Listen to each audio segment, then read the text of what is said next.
of you again. Any Palestinian government must unambiguously and explicitly commit to nonviolence. It must recognize the State of Israel, and it must accept the previous agreements and obligations between the parties, including the roadmap. So those are our expectations. So we are continuing to engage with President Abbas and his government. David Hale is seeking further clarification about what the implications of this might be. I mean, the details is already out. I mean, we know it in the media, so I'm sure you have the outline of this agreement. But you indicate, or you seem to indicate, that you don't mind if President Abbas is the head of this government, saying that most of the ministers are going to be a technocrat and independent and not Hamas member. Again, we are not going to give a grade to this thing until we have a chance to talk to Palestinian Authority leaders about the implications, and our red lines remain the same in terms of what we expect of any Palestinian government, and the red lines that affect our ability to deal with it. Will this, will this help or hurt the peace process or the lack of peace process that's not really going well? Again, I'm not going to wade into that until we've had a chance to talk to the Palestinians about it. I will say that our own position on Hamas hasn't changed. It remains a designated foreign terrorist organization. You don't believe that peace talks with Israel are impossible now?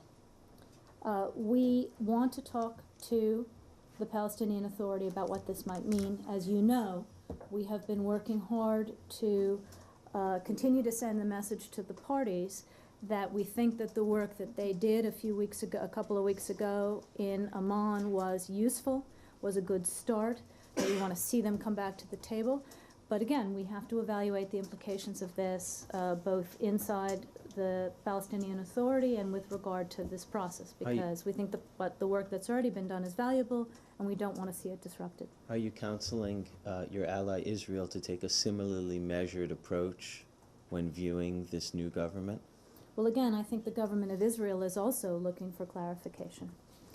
Well, actually, Well, it sounds like they say it's impossible. Has basically said That peace is over. It's an either or. Yeah, It's either with Hamas or peace with Israel. It seems. But again, it's not particularly clear to us until we have a chance to talk to Palestinian Authority leaders exactly how this might be implemented in the short term and what it might mean. Our red lines remain the same, as do those of Israel. Would you caution Prime Minister Netanyahu to perhaps be a little more measured in his words, given that the sense from this building is that we need information, not hot rhetoric of any sort, before moving ahead? I'm not going to join in any of that from this podium. When please. Mr. Hill's going to meet with any Palestinian officials? Anything planned? Well, he's home at the moment. He's been working phones to his contacts. I don't know what his plans are for traveling back out to the region. I think he's thinking about that now in light of some of these things. I'm just surprised that you won't say peace is still possible. Even though you don't know all the details, you're still hopeful that a peace deal is possible.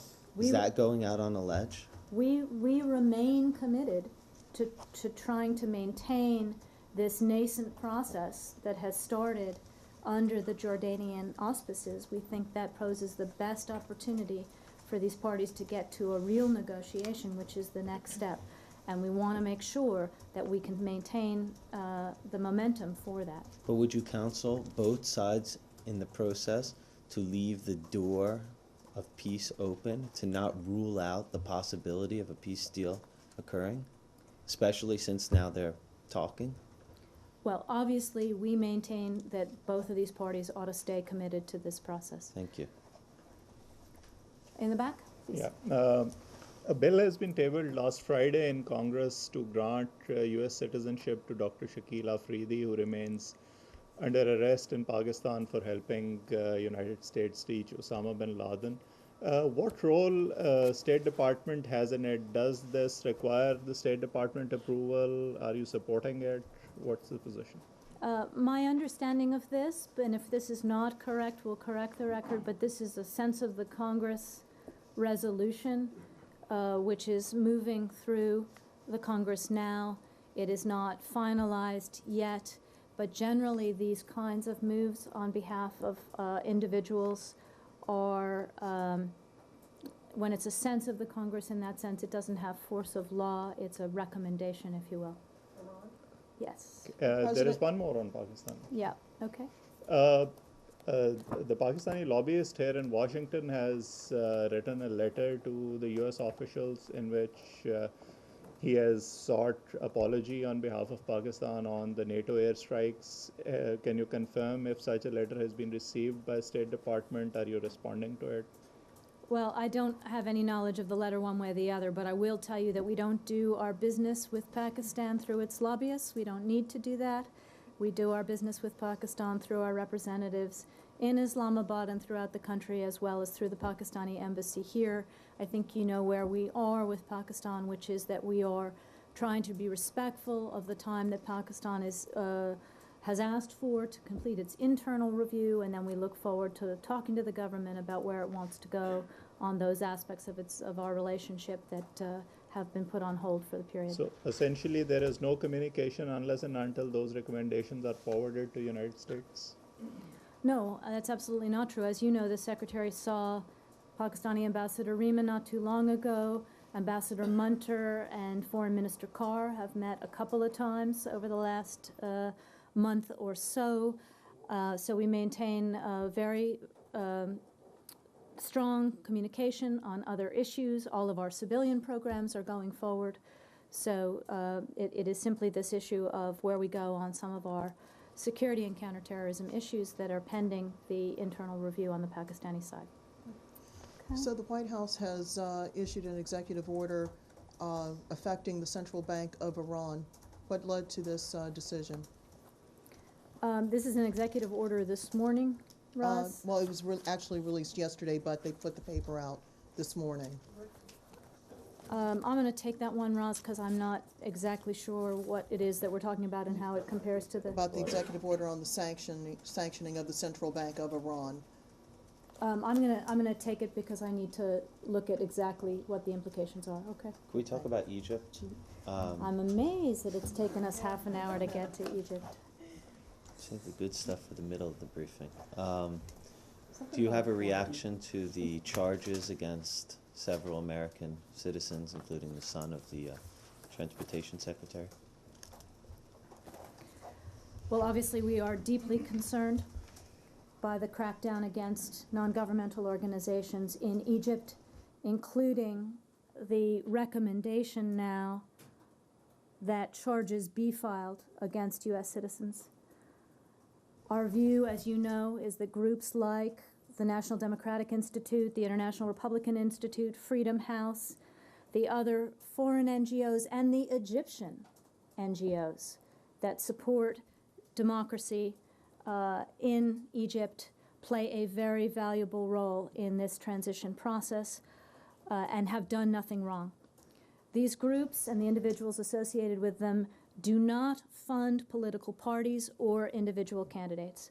Many of these groups have worked in Egypt for many years, supported by the U.S. government in order to promote democracy and free elections. There's nothing new in their activities. In fact, they also served as witnesses in the recent parliamentary elections with the authorization of the government of Egypt.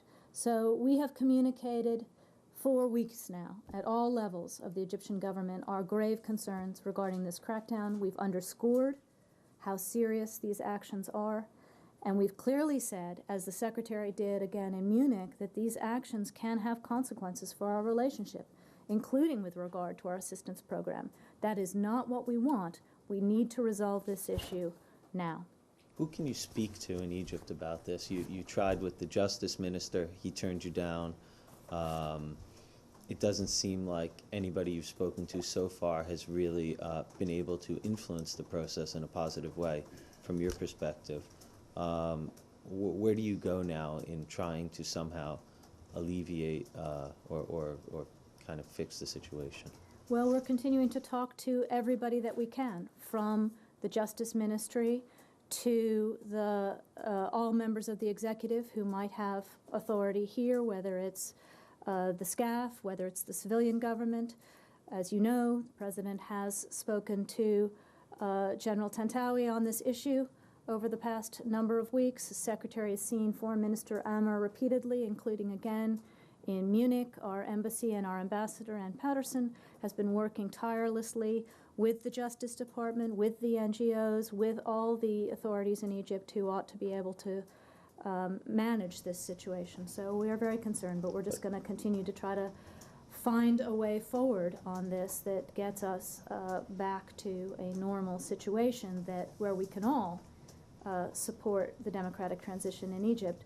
And I would say that this is not just about American NGOs. This is also about our concerns about Egyptian NGOs who play a very vital role. Are you insulted that all of these efforts, these entreaties, have been kind of brushed aside so far? We are concerned.